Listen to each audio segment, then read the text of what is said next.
the last few videos, we have looked at the historical perspective of how we have learned about the human brain. In this video, we are going to look at the evolutionary perspective. So how the human brain compares to other animals. Is it similar or is it unique in some very special ways? And in particular, what might account for the higher intelligence in humans?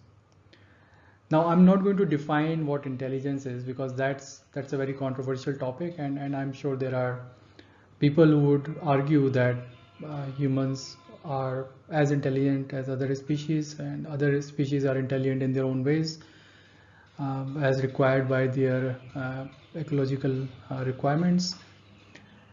But I think generally speaking, most people would agree that humans have higher ability to solve problems, to solve new problems. So what might account for this ability? What do you think might be unique about human brains that gives humans this ability to solve problems better than others?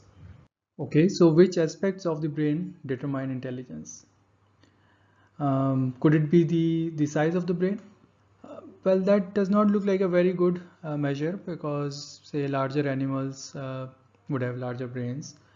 So cows would have larger brains than cats, but that would not mean that cows are more intelligent than cats. What about the number of neurons? That does seem like a better measure. So let's see how many neurons there are in different species. Here's a table showing the number of neurons for a few common species. On top here is C. elegans, which is a small worm and has about 300 neurons. Then after that, insects, say fruit flies, have about 100,000 neurons, and mosquitoes have a similar number of neurons. Some other insects like honeybees or locusts may have about 1,000,000 neurons. Then mice have about 71 million neurons. Cats have an order of magnitude higher, about 760 million neurons. And humans have almost 100 times more, 86 billion. So it does seem like humans have a larger number of neurons, and these numbers do seem to correspond roughly to how we would classify these species on the ladder of intelligence, at least in common terms. So just an aside, how do you think these numbers of neurons could have been estimated? You might, like one option could be to put the brain under a microscope and count the number of neurons. But as we have seen before, the brain is too dense and these numbers are too large to do this kind of counting while looking at a brain under a microscope. So what could be done to solve this problem? So what was done actually is that scientists took these brains and then you could put them in a large container in some solution and basically dissolve the brain so that all the cells become loose. You break open the cell membrane so that the nuclei can come out, and then you homogenize this whole thing. And then you could count, you could take a small sample and count the number of nuclei in that sample. And then you can extrapolate from that sample to the overall volume and get a rough estimate of the total number of neurons. And this also takes care of the problem where, like if you were taking a small part of the brain and then extrapolating, then you have this risk that the number of neurons in that part may not be representative. That part may have higher density or lower density of neurons than other parts. But once you homogenize, then you take care of that variability and you can get an overall estimate of the numbers. Okay, so coming back to the correlation between the number of neurons and intelligence, it does seem like a reasonable correlation. But do you think humans have the largest number of neurons? Well, it turns out elephants have more neurons than humans. They actually have about 256 billion neurons. So the number of neurons, although it does seem to have a positive correlation, it's not a perfect correlation. But there is one aspect in which humans beat elephants, and that is the number of neurons in the cerebrum. So most of these neurons in the elephants are actually located in the cerebellum, which we know is an area that is involved in the control of muscles, probably because elephants have a lot more muscles that need to be controlled. But the cerebrum that is more involved in problem solving, humans have more neurons, about 20 billion neurons compared to 6 billion neurons in elephants. But even in this respect, humans are not at the first position. There are actually whales that have about 36 billion neurons in cerebrum, which is more than the humans. So then what? In what respect are humans better than other species? So you might be thinking that these animals, elephants or whales, these are much bigger animals than humans. So perhaps it's ratio of the brain to the rest of the body that determines how intelligent the species is going to be. But if we look at the brain to body ratio, brain to body mass ratio in different species, again it turns out that there are other some species that beat humans. So there are insects and some vertebrates that have the brain to body ratio of 1:10, while for us it's about 1:40. So our brain, as I mentioned in a previous video, is about 1.5 kgs, and considering a body weight of about 60-70 kgs, the ratio is about 1:40. So it's not clear if there is any one single parameter in which humans beat all the other species. I encourage you to go online and search if you can find something more. But it may also be that the intelligence is not simply determined by one quantity, but it's more about how many neurons there are and how those are connected in what manner that might determine the intelligence. On the screen here you can see two skulls, and within those you can see the schematics of brains of the corresponding animals. On the left here is the human skull and the human brain. Can you guess which animal is on the right? See if you can figure it out. So this is actually the chimpanzee brain. Now looking at these pictures, what can we infer about the human brain and the chimpanzee brain? One thing that is pretty obvious is that the human brain is larger in size. That is quite clear. But what else can you see from these images? So I guess the other thing you could also notice is that the shape of these brains look quite similar in the human brain and the chimp brain. And if you think about it, why is it that the human brain has the same shape as the chimp brain? Why are they not completely different or independent? Why did they have to be similar? Well, they are similar because they are linked by evolution.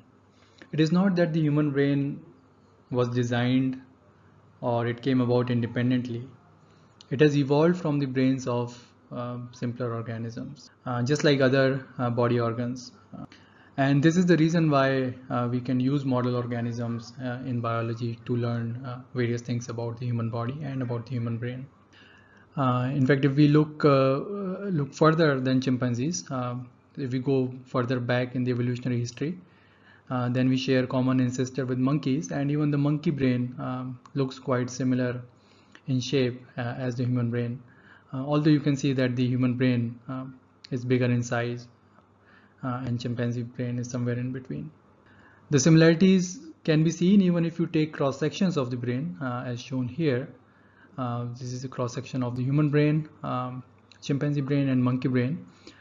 And although there are some subtle differences, but broadly you can see the same kind of organization because all these brains are linked by evolution. Now there is a very famous quotation in biology by Dobzhansky, which says that nothing in biology makes sense except in the light of evolution. And this is also true in the case of understanding the brains. We can learn a lot by looking at the evolutionary history of the brain, and by comparing the brains of different animals, we can try to understand the functional roles of different features of the brain. Let's think about the difference between humans and monkeys in some more detail. And let's also consider the differences between our behaviors. In what aspects humans and monkeys are similar and in what aspects we are different. So of course, in terms of basic bodily functions like breathing or digestion, we are quite similar. And even in terms of our basic senses, the ability to see or smell or listen, we are probably not that different. But the main differences come in terms of the cognitive abilities, our ability to use language, our ability to solve problems. That's where humans are are quite different from monkeys. And so it's likely that the areas that are involved in these cognitive functions would have changed more when we go from monkeys to humans, whereas areas that are involved in the basic body functions may not have changed that much. And we saw in the last slide that the human brain is about 1400 grams, whereas the monkey brain is about 100 grams. So in general, there is an expansion of about 14 times. But the areas that are involved in more cognitive functions would have seen bigger expansion than the areas that are involved in the basic body functions. Scientists have actually calculated these ratios for different areas of how much they have changed going from monkeys to humans. And let's see what these ratios are, and see if you can guess which parts of the brain do you think would have expanded more compared to other parts from monkeys to humans. So here is the result. This image of the brain basically shows the ratios of by which different areas have expanded. This is the front part of the brain, this is the back side of the brain, and the colors indicate the ratio. So the hotter colors, red and yellow, indicate larger numbers, and then the cooler colors, the darker colors, indicate the smaller numbers or smaller expansion. And let's see which areas have seen the biggest expansion. So we see that this area in the front and then these areas here. So these are called the frontal lobe areas, and these are the parietal and temporal lobe areas. Seem to have seen larger expansion, whereas this band here and then this back side of the brain has seen lesser expansion. And based on this, one could already make a guess about what these areas might be involved in. So it turns out that these frontal areas and these parietal areas are involved in planning and problem solving and memories and cognitive abilities, whereas this band here, these areas are involved in basic perception and motor functions, and these areas are involved in basic visual function. So this is an example of how looking at the evolutionary perspective, how looking at the differences between brains of different species can tell us something about the functioning of the brain. Now let's consider the brains of different humans. Of course, the brains of different humans are much more similar to each other than the brains of humans and monkeys. And that's because the blueprint for making the brain is contained in the DNA and in our genes. So let's also think about whether we need more number of genes to make the more complex human brain. So here's the data showing the number of genes in different species. And as you can see, the number of genes in humans and mice is similar at about 25,000. And it is not that much more compared to flies or worms. And in fact, some plants can have a larger number of genes even though they have no brains. So the number of genes does not seem to correlate with the complexity of the brain at all. Although genes must be involved in making the brain, but it seems that it's perhaps there are other mechanisms that determine how these genes are expressed that may be more complex in humans, or perhaps non-coding regions of the DNA might be playing an important role in adding this complexity to the human brain. So far in this video, we have seen how the human brain has evolved from simpler organisms and has achieved a staggering level of complexity. Our brain has about 86 billion neurons, or if we approximate it, about 100 billion or 10 raised to the power 11 neurons. And each of these neurons forms contacts with thousands of other neurons. So there are on the order of 10 raised to the power of 14 synapses or contacts between neurons. In fact, in the first 2 years of our life, almost 1 million synapses are formed every second. And these neurons have been classified into different classes. Depending on the zoom level, one could have fewer classes or more classes, but the general consensus is that the human brain has thousands of different neuronal classes. Now in the coming videos, we will see what methods are used in the field of neuroscience to understand this complexity of the brain.